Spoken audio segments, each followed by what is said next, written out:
Esta é a nossa oitava aula, nosso oitavo encontro. Estamos tratando da carta aos Hebreus e também da Epístola Gerais. E já estamos em algumas aulas tratando da maravilhosa, da didática, da exortativa Epístola de Tiago. Um trabalho maravilhoso que foi nos legado e que está na Escritura. E eu vou te recomendar, leia mais Tiago, tá? Leia mais Tiago, tá bom?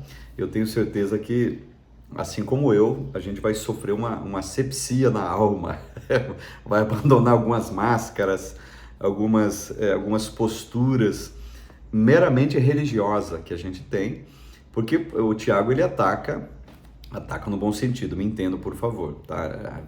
O Tiago é desigrejado, né? Por favor, não é isso que eu estou dizendo. Ele ataca posturas hipócritas dos ambientes religiosos, tá? Ouvinte não praticante. O Tiago vai citar: vocês pedem, não recebem nada porque vocês pedem mal. Então, no certo sentido, desculpe, no certo sentido, o Tiago vai até nos ensinar a orar de maneira correta. Ele vai tratar da língua. Você sabe, né, que a língua fofoqueira, a língua maldizente. O Tiago é bem pesado nisso, ele é bem forte, diz o seguinte: ela é inflamada pelas chamas do inferno. Ele chega a dizer isso, gente. Negócio interessante. E ele volta para o ambiente litúrgico dizendo o seguinte: com a língua a gente bendiz a Deus Pai, né? Ou seja, a língua do adorador, o camarada que se estoura em falar línguas estranhas, não tem nada contra isso, só um exemplo aqui, tá? Mas com essa mesma língua ele amaldiçoa os homens, que é feito imagem desse Deus Pai que ele adora. Vocês entenderam a contradição que o ex-presidente da igreja de Jerusalém, que era o Tiago, fazia, gente? Esse Tiago que foi martirizado, tá? Morreu morte de mártir. Esse mesmo Tiago que não cria na divindade de Jesus. Tanto é que ele começa a carta, né? Não vai dar uma carteirada. Tá aqui o Tiago, olha, me respeite que eu sou irmão de Jesus, tá? Eu sou presidente da igreja aqui porque eu sou irmão de Jesus. Não, nada disso. Ele apresenta dizendo o seguinte: Tiago, servo do Senhor. Ele sabia muito bem se colocar, ele sabia onde que ele estava entrando, digamos assim, tá? E não dá carteirada, ele não usa do parentesco, se é que vocês me entendem o que eu estou dizendo aqui, para se beneficiar de qualquer coisa que o seja. Mas deixa para lá, tá? Muito bem. Página 87, a teologia da carta de Tiago, capítulo 4. Então, Tiago não trabalha a teologia como normalmente estamos acostumados. Não é da maneira que a gente pensa não, tá, gente? Realmente, ele fala muito pouco sobre as crenças ou as doutrinas cristãs básicas. Ele não vai apresentar doutrina nenhuma, basicamente, tá? Contudo, seria injusto dizer que em nenhum momento ele pondera assuntos ligados à teologia como nós conhecemos. Enfim, mesmo não trabalhando alguns temas, dando à carta um caráter teológico puro e simples, a sua praticidade e viés exortativo nos leva teologicamente a um embasamento bastante sólido, tá? É preciso ter a compreensão elementar de que os objetivos da carta irão ditar a quantidade e os assuntos teológicos que são pertinentes. Agora presta atenção aqui, tá? O que o Tiago não fala? O que o Tiago não fala?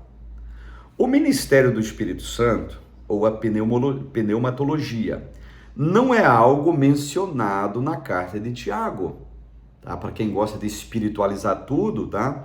Aprenda com Tiago, tá? Tudo é Deus. Eu vi uma sombra ali, é a sombra do Altíssimo. Eu vi uma mão ali, é a mão de Deus. Tá chovendo, é Deus chorando, tá? Desculpe a brincadeira. Mas o Tiago não é assim, não. Entretanto, vamos sentir falta de outros pontos, como Cristo se cumprindo conforme havia sido prometido pelo Antigo Testamento, o significado teológico da igreja, bem como a morte expiatória de Cristo e ressurreição. Apesar desses assuntos elementares não virem à tona, a obra não deixa de ser teológica, porque Tiago não tratou desses assuntos aqui. Gente. Não estou dizendo que os outros que trataram estão errados. Não, estou dizendo que Tiago não fala desse assunto. Porque ele está falando já com um crente experimentado. Ele já está falando com um frequentador de igreja, está falando com um pessoal que já se declara cristão. Então, para que, de novo, ensinar tudo de volta, trazer um retrospecto? Ele está trazendo aqui uma carta prática, de vida prática. Esse é o caso. Então, a obra não deixa de ser teológica, mas evitando temas ou diálogos que já faziam parte do contexto dos seus leitores. Para que frisar de novo? Por isso, essa carta não é sobre dogmas, uma vez que não se tinha a preocupação de corrigir problemas doutrinários. Tiago não vai para corrigir nada aqui, uma doutrina. Ele vai para corrigir os crentes agora. Ele vai para corrigir as pessoas. Ele vai para corrigir aquelas pessoas que estão apenas numa vida teórica, esquecendo a prática do evangelho. Essa é a questão. Ele vai para crente só de fala, só de conversa.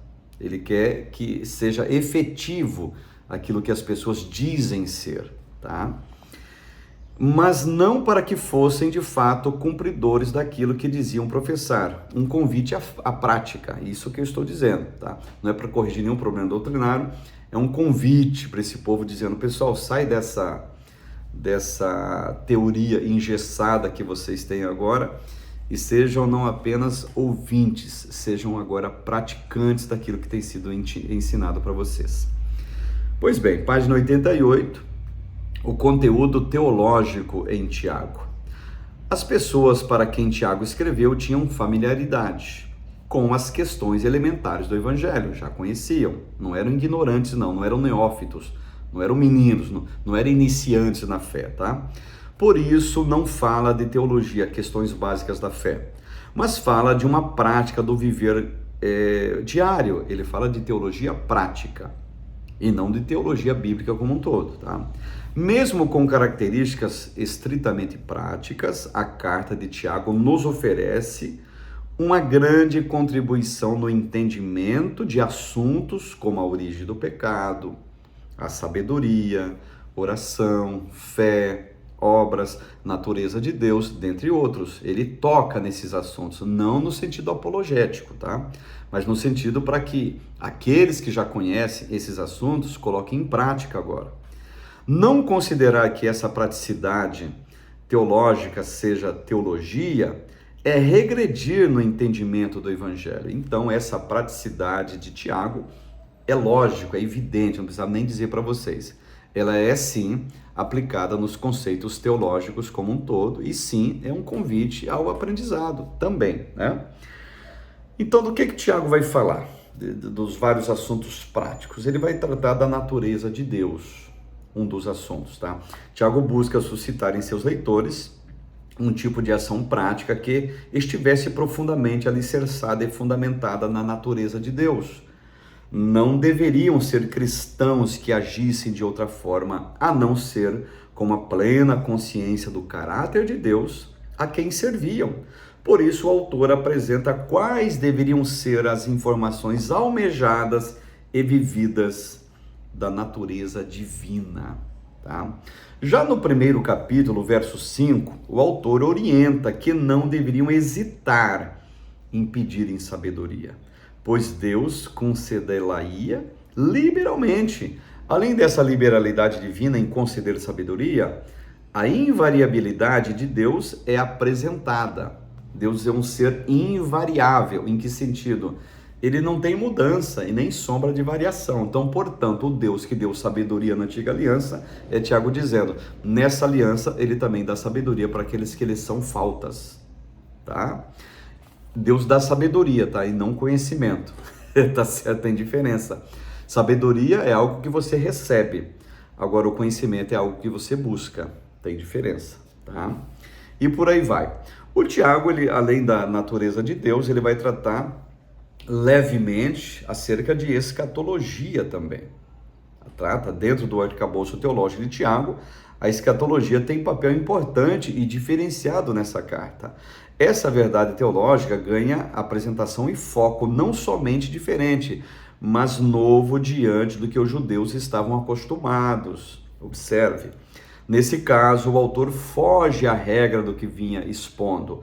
Nas exortações feitas na carta, É notável quando o autor faz questão de assemelhar suas falas ao que já era conhecido entre os leitores, em relação à literatura judaica e até mesmo à literatura grega. Contudo, quando o assunto é escatologia, a tônica é nova e com grande ênfase, tais como o julgamento vindouro e o juiz que está às portas. Diversos outros versículos são usados posteriormente como forma repetitiva de salientar uma verdade. São usados, tá, de salientar uma verdade, conquanto era objetivo do autor motivá-los a uma vida santa diante do Deus Todo-Poderoso. Então, Tiago levemente apresenta escatologia, capítulo 1, verso 10 a 11, capítulo 2, verso 12 a 13, capítulo 3, versículo 1, e capítulo 5, do verso 1 até o versículo 6. Tá? Então, ele apresenta, assim, a questão escatológica de maneira muito leve e muito diferenciada. Ele não traz aqui um triunfalismo escatológico, ele não traz aqui uma espécie de escatofobia também, porque tem muita gente hoje, para meter medo nos crentes, fala de assunto escatológico, já percebeu isso? Não traz a ideia para ser encarado com amor, a expectativa da volta de Jesus, a nossa esperança de estar para sempre com Ele. A igreja tem que falar de escatologia, evidente que tem, e aqui numa carta prática, de teologia prática, o Tiago não deixa de falar de escatologia. Ele também vai falar de fé e obras, ele vai falar da autoridade da lei, tá? A lei, o Tiago não vai destruir a lei vai falar da autoridade da lei, mas lembrando que a lei era algo que apenas me mostrava o quão pecador eu sou, tá? A lei, ela evidencia isso, tá? Ainda bem que Jesus funda um negócio chamado graça, porque se dependesse da lei, conforme diz Paulo, que não se contradiz com Tiago, ninguém será justificado diante do Senhor pela lei, tá? Ninguém, zero. Então ele vai falar da autoridade da lei. Um ponto aqui que eu vou citar do página 91, o reformador Lutero, ele faz uso do que Tiago chamou de lei da liberdade, para mostrar seu desconforto com a carta, uma vez que o apóstolo Paulo chama de lei de escravidão. É razoável e sensato pensar que Tiago não tem a intenção, de divinizar a lei na dinâmica da fé em Cristo. Suas atitudes em expor a lei judaica não são conservadoras, mas ao falar aos judeus, faz uso de termos comuns aos leitores, mostrando sua consonância e resgate do Antigo Testamento, para sublinhar o que era mais importante: o Evangelho de Cristo, mais importante do que a lei. Tiago deixa claro isso. Então, Tiago apoia a autoridade da lei do Antigo Testamento, mas apenas na extensão em que ela se cumpriu no ensino e na obra de Jesus, tá certo? Então, para quem está passando aí, está só de passagem, o Tiago ele dá mais importância para a lei do que para aquilo que Jesus fez. De forma nenhuma. O Tiago deixa claro o seguinte, eu vou falar aqui numa linguagem bem direta: a lei foi Deus que deu, ok. Deus chama Moisés no Sinai, entrega a lei para ele, ok. Aquele povo viveu debaixo da lei. Uma lei que foi Deus que deu, ponto. Isso é ponto pacífico, isso é inquestionável, tá? As experiências do Sinai, do Horebe deixam claro isso. Deus falou com Moshe Rabbeinu, Deus falou com Moisés. Só que tem um detalhe interessante: ninguém cumpriu aquela lei. Então Deus fez uma exigência para o povo hebreu. Senhor, nós não conseguimos essa exigência que tu está fazendo, a gente não vai conseguir. Ok, então por isso que vai ter sacrifícios, tá? Já que vocês não conhecem, então vai ter uma complementação aqui dos sacrifícios que anualmente vocês vão fazer. Vocês vão ter que sacrificar cordeiros, ovelhas, pombos, vai depender da classe social de cada um. Sabe por que vocês vão ter que fazer isso? Porque vocês não conseguem cumprir a lei. Vocês me entenderam?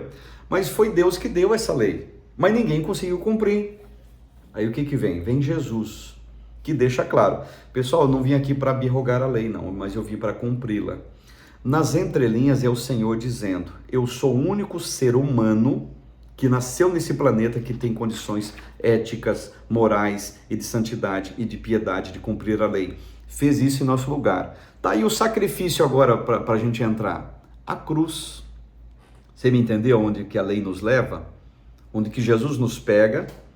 Olha, tá aqui, pessoal, essa lei aqui vocês não conseguem cumprir. Aí Paulo escreve, ele crava na cruz a célula que nos era contrária.